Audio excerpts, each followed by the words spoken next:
देखो case number 3 पे बात खत्म हुई थी, एडमिशन ऑफ न्यू पार्टनर चल रहा है। Case number 4 hidden goodwill. Hidden goodwill का अकाउंटिंग ट्रीटमेंट यहाँ पे है। पहले हिडन गुडविल की जर्नल एंट्री देख लो। जब हिडन गुडविल होता है तो एंट्री क्या बनती है, न्यू पार्टनर का करंट अकाउंट इसमें भी डेबिट होगा और सैक्रिफाइसिंग पार्टनर्स की कैपिटल क्रेडिट होगी। न्यू पार्टनर का कौन सा अकाउंट डेबिट होगा, करंट वाला, ठीक। क्योंकि जब हिडन गुडविल होती है तो उसमें ये बात होती है कि पार्टनर, हम ये मान के चलते हैं कि पार्टनर जो है वो गुडविल का पैसा कैश में नहीं ले आया है। तो जब पार्टनर कैश में नहीं ले आता है तो पार्टनर्स करंट अकाउंट होता है। सैक्रिफाइसिंग पार्टनर्स कैपिटल किस में जाएंगे, किस रेशियो में, इन देयर सैक्रिफाइसिंग रेशियो। अब इधर देखो लेफ्ट हैंड साइड में कुछ लिखा हुआ है।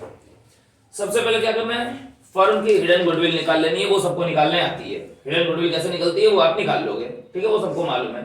हिडन गुडविल निकाल लेने के बाद अब मान लो कि फर्म की हिडन गुडविल जो आई वो आई 6 लाख रुपीस, और ए बी पार्टनर है, सी आ रहा है, और सी आ रहा है 1/3 के लिए।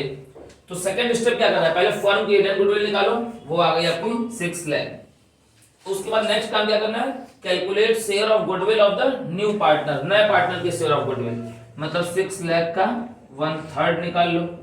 तो सी की गुडविल कितनी हुई, सी का शेयर ऑफ गुडविल 2 लाख। इस 2 लाख रुपीस को क्या करना है, इस एंट्री में पास कर देना है। C is current account debit 2 lakh, to A's capital to B's capital, जो भी है वो उनका जो भी रेशियो सैक्रिफाइस का है वो सब निकालना तुमने सीख लिया, ये हो जाएगा। फंडा क्लियर। हिडन गुडविल सबको निकालने आते हैं कि फर्म की हिडन गुडविल कैसे निकाली जाती है ये मालूम है। फर्म की टोटल कैपिटल और एक्सपेक्टेड कैपिटल को डिफरेंशिएट कर दो, हिडन गुडविल आ जाएगी, ठीक। इसको नोट कर लो। फिर एक चीज और है, चैप्टर नंबर 3 खत्म हो जाएगा। Last case sir, when goodwill already appeared in the books, जब गुडविल जो है वो बुक्स में ऑलरेडी अपीयर्ड हो, ऑलरेडी अपीयर्ड गुडविल। अच्छा एक और चीज मिस कर गई यार, हिडन गुडविल का अकाउंटिंग ट्रीटमेंट नहीं बताया लेजर में। तो जो नॉट ब्रिंग इन कैश का जो ट्रीटमेंट था ना वही इसमें भी सेम कॉपी पेस्ट होगा, ठीक, उसको उठा के देख लेना। जब गुडविल ऑलरेडी अपीयर करती है बुक्स में तो इसको क्या कहते हैं, इसको कहा जाता है सर एग्जिस्टिंग गुडविल। और ये कहाँ दिखाई देती है, ये आपको क्वेश्चन में मिलेगी। क्वेश्चन में कौन सी जगह पे, बैलेंस शीट में।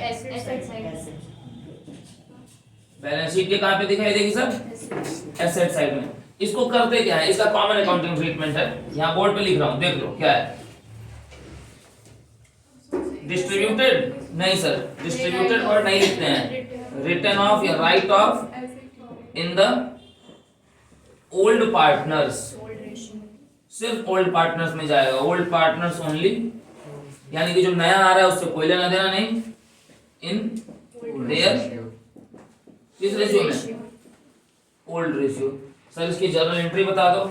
यहाँ पे सर जर्नल एंट्री है, गुडविल एसेट है, बेसिक उसका जो नेचर होता है वो डेबिट होता है, खत्म होगी तो क्या हो जाएगा नेचर, क्रेडिट।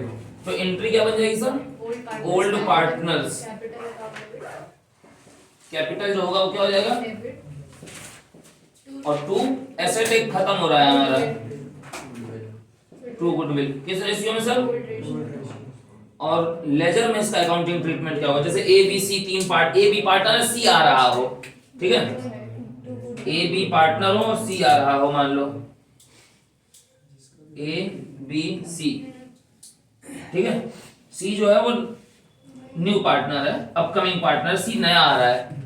तो गुडविल हम कहाँ बांटेंगे, डेबिट साइड में, ये डेबिट साइड होती है, ये वाली क्रेडिट साइड होती है। तो यहाँ पर डेबिट में हम 2 गुडविल लिखेंगे, प्रीमियम फॉर गुडविल नहीं लिखेंगे, 2 गुडविल लिखेंगे। और वो किस में देंगे, ए बी सी तीनों में, खाली ए और बी में, ओल्ड की बात है। चैप्टर नंबर 3 में गुडविल के जितने मैक्सिमम क्लॉजेस थे सब खत्म हो गए, नोट कर लो। फिर चलेंगे चैप्टर नंबर 4 रिटायरमेंट डेथ। देखो रिटायरमेंट डेथ में, अब रिटायरमेंट डेथ में अभी ये जो लिखा हुआ है इस पे हम आएंगे, उसके पहले एक जरूरी बात, मान लो कि यहाँ पे क्वेश्चन बनाते हैं, ए बी सी तीनों पार्टनर है, रेशियो उनका कुछ भी है, फॉर एग्जांपल 3:2:1 है। सी जो हो रहा है वो रिटायर हो रहा है, तो सी रिटायर हो रहा है तो कितने के लिए रिटायर होगा, 1/6 शेयर के लिए। सी का 1/6 शेयर कौन लेगा, ए और बी ले लेंगे, ठीक है। अब जब सी रिटायर होगा तो सी को उसके हिस्से की गुडविल मिलेगी, उसकी एंट्री अभी हमको पढ़नी है। उसके पहले अगर रिटायरिंग पार्टनर में भी एग्जिस्टिंग गुडविल है, वो वहां भी एग्जिस्ट करेगी, जैसे अभी एडमिशन में पढ़े हैं वही चीज यहाँ लिखी हुई है। When goodwill already appeared in the books, यानी कि एग्जिस्टिंग गुडविल जो है वो अगर रिटायरमेंट में भी मिल जाए तो क्या करेंगे सर? अभी अभी उसका अकाउंटिंग ट्रीटमेंट बताया था, क्या था? Old partners return of in old partners old ratio, यही बताए थे। अब यहाँ पे ओल्ड पार्टनर का मतलब क्या है? ए और बी खाली कि ए बी सी तीनों? ए बी और सी तीनों, ठीक। तो जर्नल एंट्री क्या बनेगी? All partners capital debit, old क्या लिखो? ऑल लिख लो, ठीक है। All partners capital debit to goodwill. अभी ये प्रीमियम फॉर गुडविल वाला खेल नहीं चल रहा है। और ऑल पार्टनर्स की कैपिटल किस रेशियो में डेबिट होगी? इन देयर सैक्रिफाइसिंग रेशियो की गेनिंग रेशियो? ना सैक्रिफाइसिंग और ना gaining, in their old ratio, ठीक है। अच्छा, इसका लेजर ट्रीटमेंट क्या होगा? अब मान लो सी रिटायर हो रहा है और आमतौर पर क्वेश्चन में खाली सी का अकाउंट बनाने को आया है, इफ इन द केस तो अगर सी का आया हो चाहे किसी का भी आया हो, हम खाली सी का ही हम लेते हैं अगर, तो भी या नहीं भी तो भी, ये डेबिट साइड है तो किधर जाता है? डेबिट ही जाता है ना। तो डेबिट में हम लिखेंगे टू गुडविल। और अब ये पैसा किसको दिया जाएगा? ए को भी, बी को भी और सी को भी। अगर सिर्फ सीज अकाउंट है तो टू गुडविल लिख के सिर्फ सी में जाएगा। फंडा क्लियर? इसको नोट कर लो। फिर गुडविल का मेन ट्रीटमेंट बता के पूरा गुडविल का टॉपिक खत्म। चलो लास्ट केस, रिटायरमेंट डेथ का फाइनल गुडविल का ट्रीटमेंट।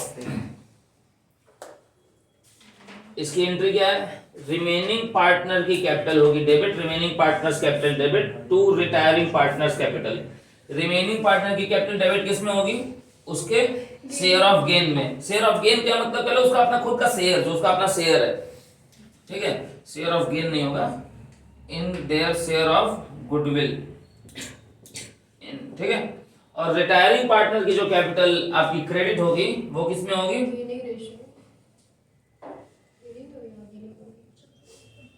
नहीं, उसका तो सही लिखे थे ना, गुडविल सही तो लिखे थे। और इनका उल्टा क्या कर रहा हूँ? यहाँ तो गेन सही तो था। बताना क्या है वो कुछ और जा रहा है। अच्छा, एक और बात अब याद कर लो इसी को देख के। पार्टनरशिप किस एंट्री में बेस्ड थी बताया था? Gaining partners capital debit to sacrificing partners. यहाँ पे है जो पार्टनर बच रहे हैं वो क्या कर रहे हैं? गेन, इसलिए उनकी कैपिटल क्या हो रही है? Debit. Gaining partners capital debit हो रही है। जो पार्टनर अब छोड़ के जा रहा है, या तो रिटायर हो रहा है या मर रहा है, अब वो क्या करेगा? आज के बाद कुछ नहीं पाएगा ना, सैक्रिफाइस कर रहा है। सैक्रिफाइसिंग की कैपिटल क्या हो रही है? क्रेडिट। मतलब पूरी इंटायर पार्टनरशिप इसी एंट्री पे बेस्ड है, gaining partners capital debit to sacrificing, ठीक। अब एक यहाँ पे क्वेश्चन बनाया अपन, ए बी सी पार्टनर है, रेशियो 3:2 है, सी रिटायर हो रहा है, मारना नहीं हम किसी चाहते हैं इसलिए, ठीक है। फर्म की गुडविल जो है वो 3 लाख है। तो सबसे पहले तुमको क्या निकालना होगा? हाँ, सी शेयर ऑफ गुडविल निकालेंगे। अब सी शेयर ऑफ गुडविल कैसे निकलेगी? 3 लाख का सी का शेयर, दैट इज 1/6, कितना आएगा? 50,000। ये 50,000 का जर्नल एंट्री क्या बनेगी? अगर इस एंट्री पे हम बात करें, यहाँ कहीं छोटा सा एंट्री यहाँ लिख देते हैं, remaining partners capital debit. Remaining partner कौन है? ए है और बी है, तो ए कैपिटल डेबिट होगा, बी कैपिटल भी डेबिट होगा टू रिटायरिंग पार्टनर्स कैपिटल, यानी कि सी कैपिटल। सी इज कैपिटल, सी की कैपिटल कितना से क्रेडिट हो जाएगी? 50,000 से। और रिमेनिंग की डेबिट किस रेशियो में होगी? गेन के रेशियो में। जब कुछ नहीं दिया होता है तो ओल्ड रेशियो ही क्या हो जाता है? गेन हो जाता है। तो ए और बी का गेन क्या होगा? 3:2, यानी कि 3/5, 2/5, ठीक है। तो 30,000 और 20,000। इस एंट्री का कैपिटल अकाउंट पे असर क्या पड़ेगा? यहाँ पे देखो, A capital debit 30,000, B capital debit 20,000, 2 C capital. यहाँ पे डेबिट में हम लिखेंगे, बोर्ड पे बहुत ध्यान से देख लो, 2 एज, ये कैपिटल अकाउंट है ना, A's capital debit, B capital भी debit to C is capital. A कितने से डेबिट है? तो ए के डेबिट में जाएगा 30। बी कितने से डेबिट है? तो बी के कॉलम में जाएगा 20। सी डेबिट है क्या? सी के डेबिट में डैश क्रेडिट। अब इस एंट्री को रिवर्स पढ़ो, C is capital account credited by A by B. तो यहाँ पे लिखेंगे बाय सी के कैपिटल यहाँ है, सी इज कैपिटल अकाउंट ये credited by A is capital C में 30 और बाय बी इज कैपिटल। 30-20। कुछ बच्चे क्या करते हैं ना कि कंबाइन मिला के लिख देते हैं गुडविल, वो सब गलत हो जाता है। सी में 30 अब ए जो है वो सी को कितना दे रहा है? 30। तो ए के सामने 30 सी के कॉलम में और बी के कॉलम में 20। ठीक। फंडा क्लियर सर? पूरी गुडविल कंप्लीट। एक बस ये चीज नोट कर लो, कभी कभी ऐसा होता है सर, यहाँ पे लिखा हुआ है कि कुछ रिमेनिंग पार्टनर जैसे ए और बी में से कोई एक क्या होगा ना कि वो क्या कर जाएगा? सेक्रीफाइस कर जाएगा। अब जैसे ही सेक्रीफाइस करेगा उसकी कैपिटल क्या करनी होती है? सेक्रीफाइस का तो रूल ही है कि क्रेडिट करनी है। अब मान लो ए और बी में से ए सेक्रीफाइस कर जाता तो यहाँ पे एंट्री जानते हो, तब ये नहीं बनती, तब एंट्री बन जाती, छोटी सी एंट्री यहाँ बना देते हैं, तब एंट्री बन जाती बी इज कैपिटल डेबिट, सी तो क्रेडिट होगा ही होगा और 2 ए भी हो जाता। ठीक है, तो सी में तो 50,000 डाल देंगे, वो तो याद हो गया भाई, सवाल में हमने निकाला। सी में 50 चला जाएगा, ए में कितना जाएगा वो यहाँ पे बताए। ए का जो शेयर ऑफ सेक्रीफाइस है वो मल्टीप्लाइड बाय जो फर्म की गुडविल है।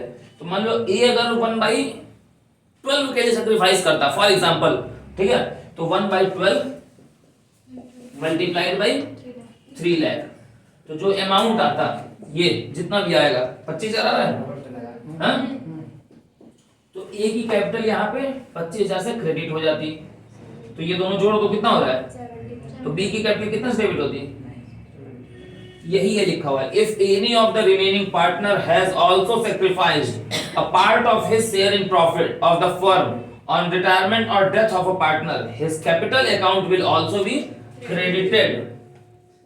credited with his share of sacrifice, और उसका फॉर्मूला नीचे है, share of sacrifice multiplied by firms goodwill. ठीक है, गुडविल से रिलेटेड पूरी पार्टनरशिप का एंटायर ट्रीटमेंट जर्नल और लेजर के साथ कंप्लीट हो गया है। हम नेक्स्ट वर्किंग डे पे क्या पढ़ने वाले हैं? Accounting treatment of accumulated profit losses and reserve, उसका पूरा कंप्लीट और कॉम्पैक्ट पैकेज। ठीक है, चलो बाय बाय।